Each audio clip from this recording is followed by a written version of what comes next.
Tinitira si Vice Inday Sara.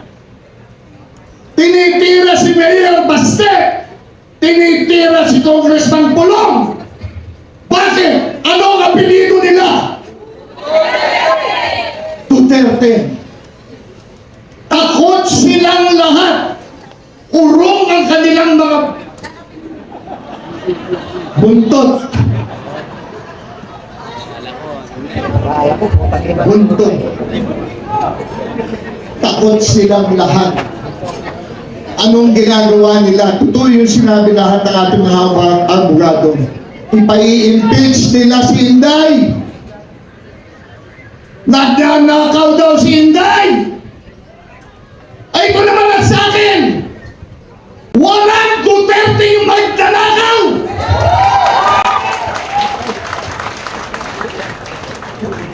Kung haharap silang lahat sa salamin, alam nila sasabog yun, kaya ayaw nilang lahat humarap sa salamin.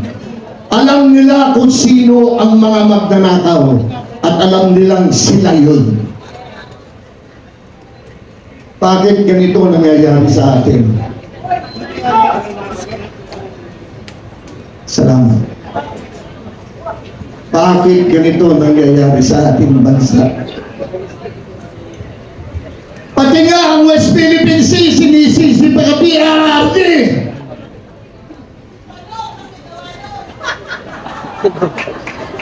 Sino ba ang Pangulo ng ating bansa ngayon? Bangag! Sino ba ang dapat mag-aluga sa mga Pilipino? Sino ba ang dapat lumaban para daw sa mga Pilipinong mangingista? Sino ba yan? Bakit isinisisi kay former President Rodrigo Roa Duterte? Bakit?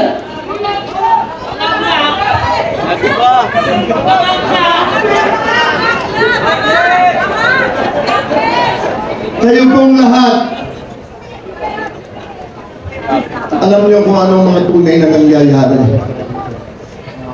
ngayon dito sa atin. Sabi nila, bakit tatakbong Senador yung Philip Salvador na yan? Ano ba ang alam niya? Babaero lang yan. Sabi nila. Sabi ko noon yun,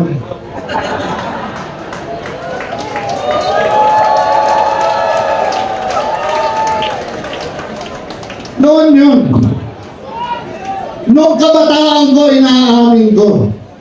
Pinagdaanan ng buhay ko yan eh. Kasi nung kabataan ko, naging marupok ako. Pero ngayon, good boy na to eh!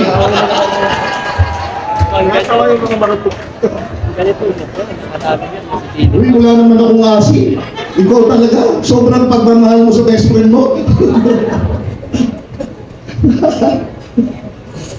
Hindi ko ibig aside. Good boy na ako talaga. Ito yun. Kung mas ko kung naik, parang hindi naniniwala.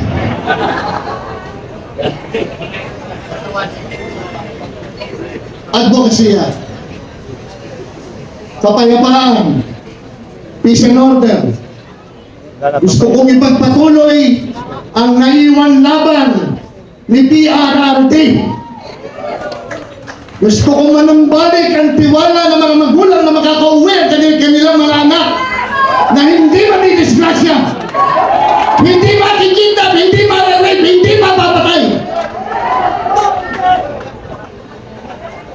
Gusto kong mawala na ang bentahan ng droga sa harapan mismo ng krame. Merong pinapatay na foreigner sa loob mismo ng krame, sa loob ng sasakyan. Pinatawag yan ni Senator Bato sa Senado.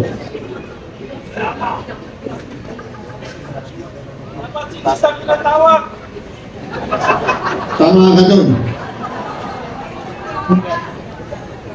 Advokasya, trabaho para sa mga Pilipino.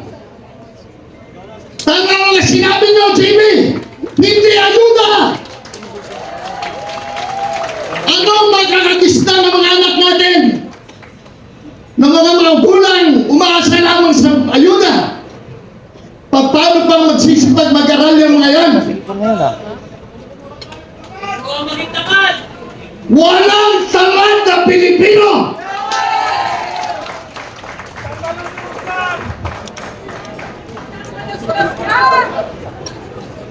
Ginagawa nila tayong tamad. Wala pong tamad na Pilipino. Kaya kailangan po talaga magkaroon tayo ng matibay na batas para magkaroon ng trabaho mga Pilipino. Sabi, gagawin daw 20 pesos ang kilo ng bigas.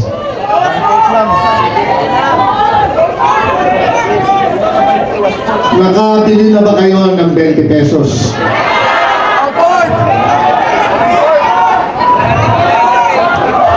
Sabi ni Sir, isang cup na kanin, 20 pesos. Tama ka dun. Tama ka dun. Tapos tinatawag kaming utusan lang na bumili ng suka. Senator Bato de la Rosa, Senator Bongo, bumili ng suka. Inuutusan silang bumili ng suka. Attorney Himno, Attorney Jimmy Bondo, Attorney Vic Rodriguez, Attorney Lambino, Attorney Marcurneta, inuutusan lang bumili ng suka. Philip Salvador, artista, pinabibili ko sa maid ko yung suka. Uy, masarap ang suka, lalo na sa yung lumpiang ubod, di ba? Yun. Senior citizens, walang nagbanggit kanina. Nasaan po kasi abubuyan? Lahat ng napuntahan namin ni Senator Bongo, yung mga senior citizens lumalapit sa akin. Tatakbo ka raw, kung tatakbo ka, huwag mo naman kaming pabayaan. Nakalimutan na kami ng lipunan. Yan ang sinabi nila. Pribileyo pa para sa kanila, dagdagan natin, kawawa ang senior citizens.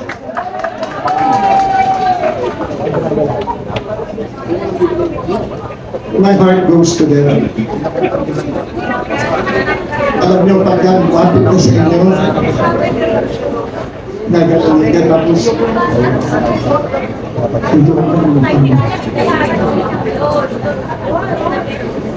Suntok po sa puso ko. Hindi kaya ng dibdib ko yan.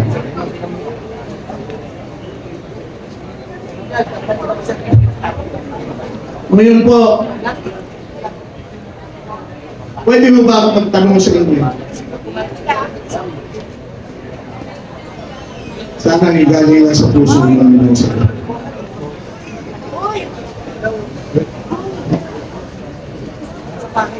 Mahal niyo ba tutulungan niyo si Jimmy Bondo?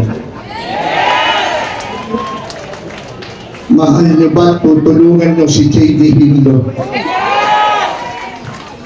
Mahal niyo ba tutulungan niyo si Vic Rodriguez? Mahal niyo ba tutulungan niyo si Raul Lambino? Mahal niyo ba tutulungan niyo ang aking idolo, Rodante Marcurneta? Mahal niyo ba si Pastor Apollo Quimolon? Bato de la Rosa? Mr. Malasakit Bongo? Robin Padilla? Hindi ako papayag niya. Senador Robin Padilla? Philip Salvador? Mahal niyo ba ang pinakamahal nating Presidente ng Pilipinas, Rodrigo Roa Duterte. Lahat na lang mahal nyo. Paano ako?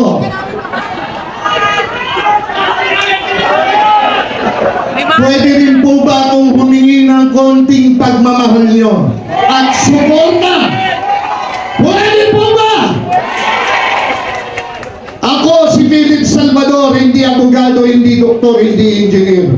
Ako isang artista. Isang artista magiging epektibo maglingkod sa sambayan ng Pilipino.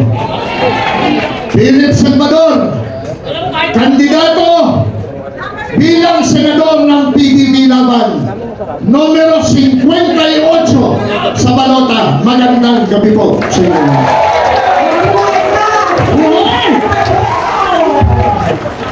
Wow naman! Malakas na ng mic ko, yung mic ko. Grabe magsalita, talagang matikans. Ay! Ay! Ano ito lang ang sasabihin ko sa inyo? Kaya kunyari ikaw. Ano ang sasabihin mo sa mga? Parang lakas at sintigas ni Kuya Ipe, ha? Parang kunyari, gano'n lang dati. Isa lang ang sasabihin ko sa inyo! Nakabili ako! Ay, hindi! Nakakuha ako ng 50 o isang sakong bigas na halagang 20 pesos!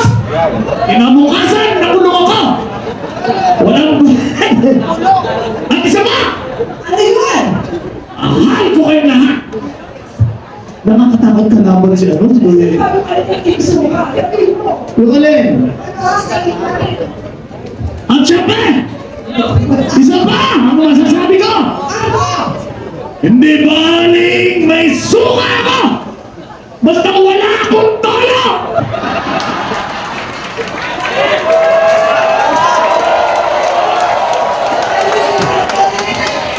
Ayos ba yan? Ayos ba yan? Ayos ba yan? Kaya naman po, huwag mo natin nalimutan ang Team Duterte star, of course, starting off with Attorney Jimmy Bardo.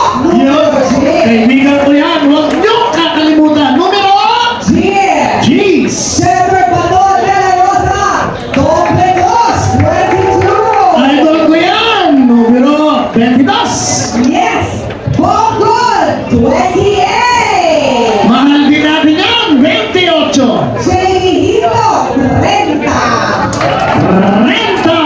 Kay JB! Raul Ambino, 34. Shit!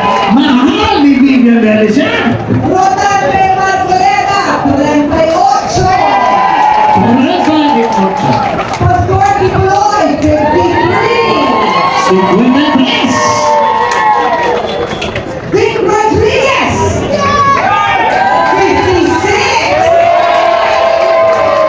And Philip Salvador, Iyan ang huwag niyo kakalimutan! 58!